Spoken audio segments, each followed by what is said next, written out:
was absolutely terrified. But no matter what it is, there is some time in your life where you're going to experience fear. Now, what is fear? Fear is that feeling of trying to predict the unknown for the worst outcomes possible. Now, it's like as simple as looking off the edge of a cliff, looking down at the sea, feeling the rock on your bare feet, the warm, hot rock on a sunny day, as the rays shine down on your face and you can see almost the reflection of the mountain that you're standing on in the sea below your feet. And it's very rational to just jump because you know deep down you're going to be all right, but there's something stopping you. What is that? That is called fear, because your brain will be racing through all of these irrational thoughts and all these irrational scenarios. What if I slip? What if I cut myself on the rock? What if I don't land properly? Even though you've seen 10, 20, or 30 people do it right before you. And guess what? You jump and instantly your terror is gone. You land in the water, you're fine, and you think, why was I scared? There was absolutely no reason for me to be worried. And you'll probably go up there and jump off another 50 times just because of how thrilling it was the first time. When I was a young boy, a young man, fear dominated my life in every sense of the way possible. When I was a child, I used to be absolutely terrified of scary movies that are 18 plus. I was watching these at about 4 years old, 5 years old, 6 years old. I really shouldn't have been watching them. But anyway, that's not the point. The point is, I was absolutely terrified. I would sit there in bed at night, and whatever horrific shit I've seen on TV in one of these scary films, I would imagine is going to come in my room and just look at me. And to be honest, my brain wasn't even out predicting the fear of death. It wasn't the fear of anything like that.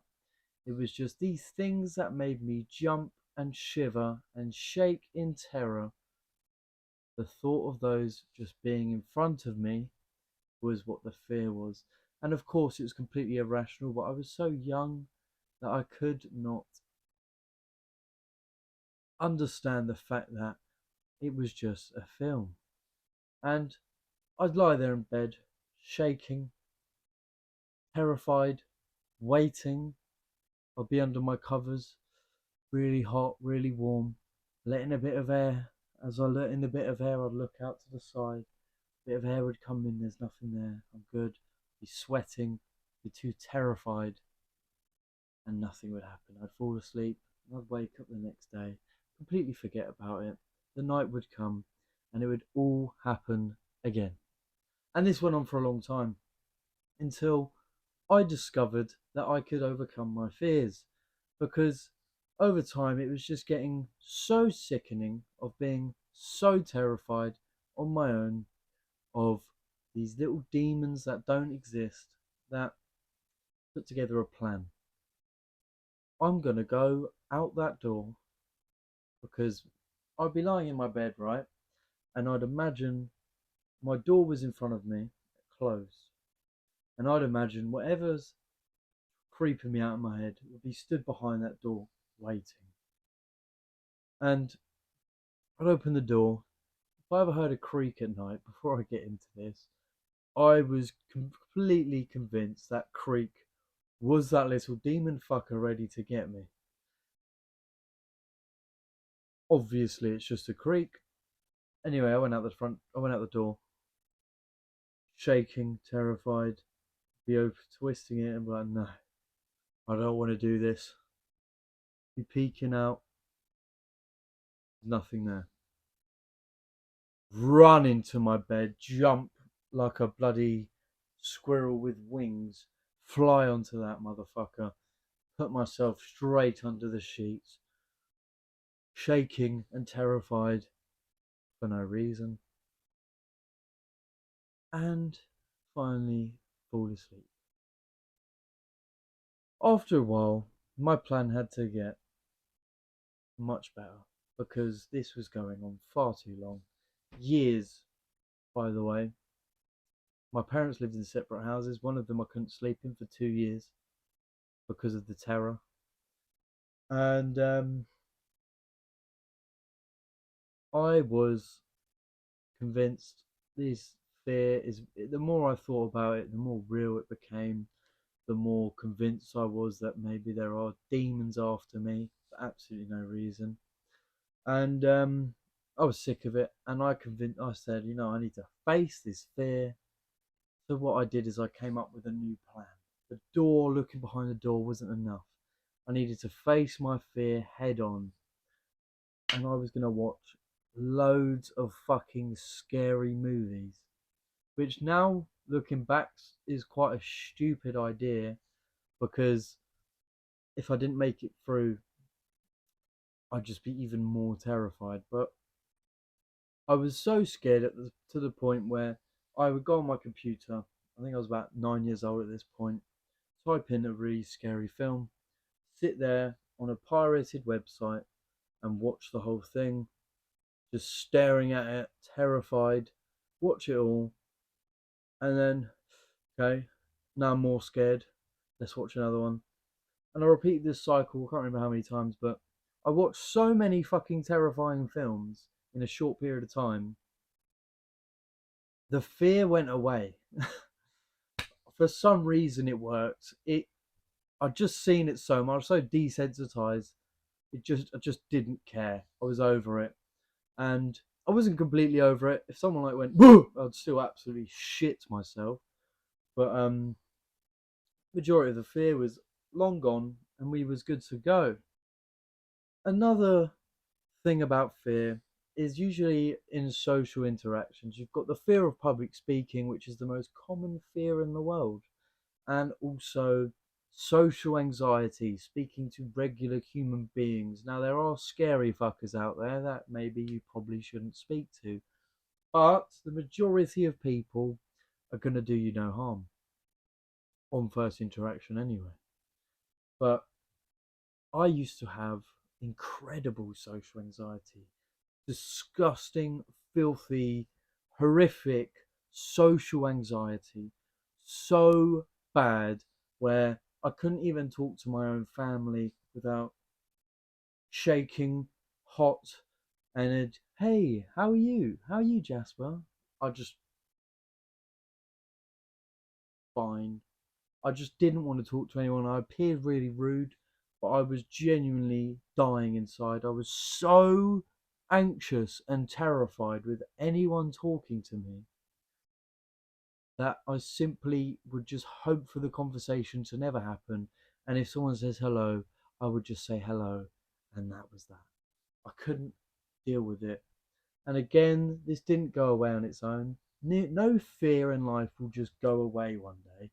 You have to face it. This is my point. So I tell these stories to show you there is no other way out. You will have to face it. As much as you want to search online, as many things as you want to read, as many drugs as you want to take, in your sober, normal state, unless you face it in that state, there is no other way out. There is no other way out. I've tried every other fucking way. There is no way out. How did I get over this fear of social anxiety, terrified to the fucking core to talk to anyone? I was doing business at the time, which didn't require me to speak to many people face to face ever, because I was involved in something on my computer online, didn't have to face anyone. And I knew this was getting bad because I started working with another company, and we had like a meeting, and I had to just drink and drink and drink loads of fucking martinis until I was embarrassingly drunk and fucked up everything I was doing there. Luckily, it was just a meeting and everyone was a bit pissed, so I got away with it, even though I smashed a few glasses. But I had such bad social anxiety, that's why I got so pissed. And I realised I cannot go on like this. I'm moving into a new business where I have to talk to people because there's no other fucking point. So what I started to do, oh, by the way, me recording videos like this, I couldn't even talk to myself. I couldn't even talk in the mirror.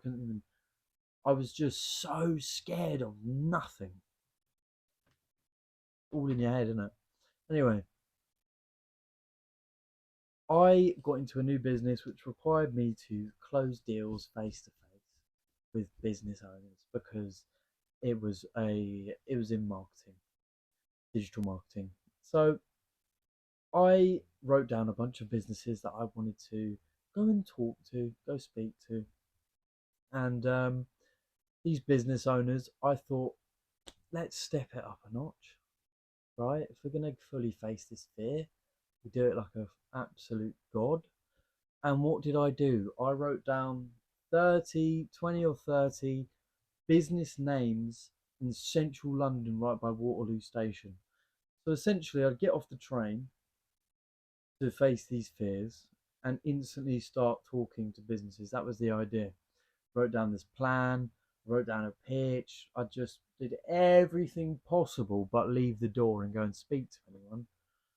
And then I had it finally planned enough, which obviously the best plan would have just been to go straight to London and just off the spot and just get better. But I had to plan it all out. It had to be perfect because I was just completely terrified.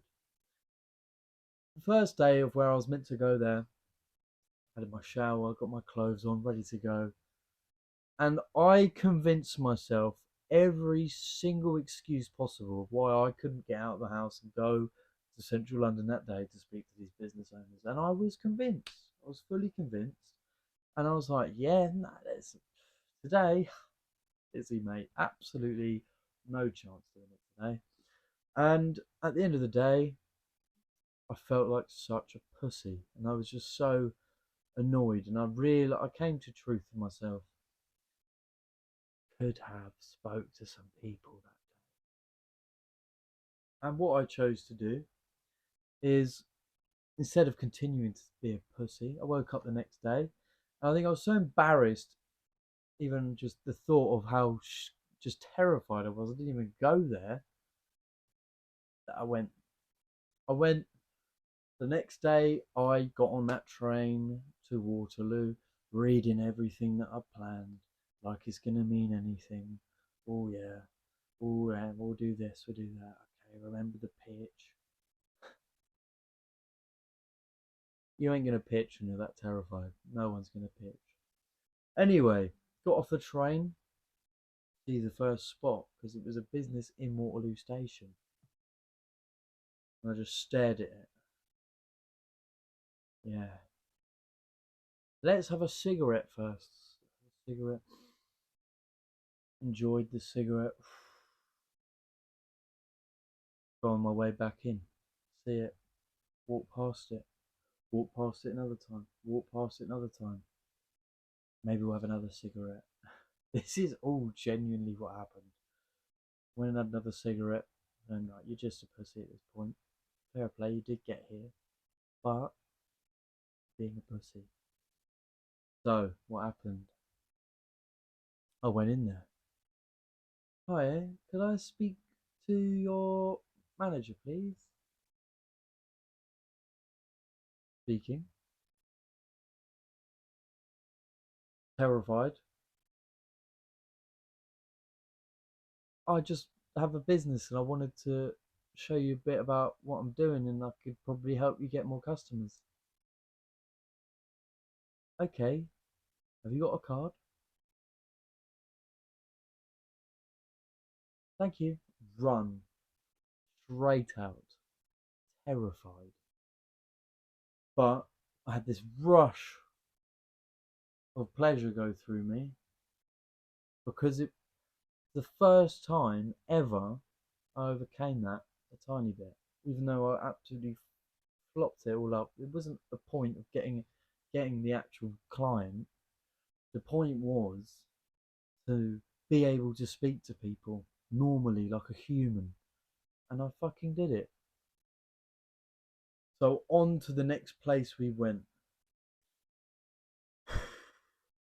Terrified, but didn't walk past it. I walked straight in there. Yeah, we've grown a bit of ballsack circumference. We're a bit manlier. We're a bit braver. Can I speak to your manager, please? The manager comes out. I can't remember what I said, but I remember sweating and I remember shaking in my hand and then being out the front door. Gave them something. And again, smiling, just grinning, just happy because it's like, oh my God, it's not even bad. It's not even a bad thing. Why am I so scared? Getting reminders when I overcame my other fear when I was a kid. And then we went on that day, went to a few places, and I tell you now, I was absolutely worn out, drained, but I was no longer scared. I'd say my fear level went to 10,000% to about 50% because the thought of doing it still scared me, but I could do it. And this is my message to you. Every time you expose yourself to whatever you're scared of, it will be a bit easier next time. And you just have to keep doing it until you're not scared. Now, I'll be going on a little bit in this video. I wanted to share with you that story. I overcame public speaking as well. Recently was my brother's wedding, and me, my dad, and his best man did a speech. And that wouldn't have been able to even do that speech 2 years ago. Oh, man, probably 2 years ago I could. Wouldn't have been able to do that speech 4 years ago. And I did that speech with ease. I wasn't bothered. I wasn't even nervous. My hand was a bit shaky holding my phone because of adrenaline. But I knew I did a good job. And public speaking, the number one fear. I went to a public speaking course. It was free in London. I think it's called V Speaks if anyone's interested in going. And they pretty much have a classroom. It's the same thing, exposure therapy. Classroom of 30 people. Everyone sits down, and one person comes to the front, and they just shout two random topics. Two random people shout two topics, and you have to speak for a minute or two about the two random topics. And I wanted to be the first person to go up because as you're sitting there anticipating, waiting for the fucking turn to go and speak up there, you're going to get more terrified. But if you go straight up, it's relieved and you can actually enjoy watching everyone else chat. But everyone there was terrified of public speaking, which makes it much more comforting. But I was the best there, apparently so anyway, according to them. But they went, who wants to speak? I raised my hands. Fucker in front of me raised his hand first. Obviously he's not a fucker, just some bants. But he goes up there and speaks, and I'm like waiting, yeah. And then boom, yes, I went up there. I did my 2 minutes, terrified. And then as soon as it was done, I went, I have no reason to be scared of this because it's not scary. And then we did a few more exercises, and I was so proud of myself at the end of that day. I felt amazing. And I'm genuinely so unfazed by public speaking now. So that's just another bonus story for you there. And I would say if you enjoyed this video, give a comment on what your rational or irrational fear is in the comments below, and tell me steps you're going to make to no longer be a pussy. Enjoy the rest of your night, and see you soon.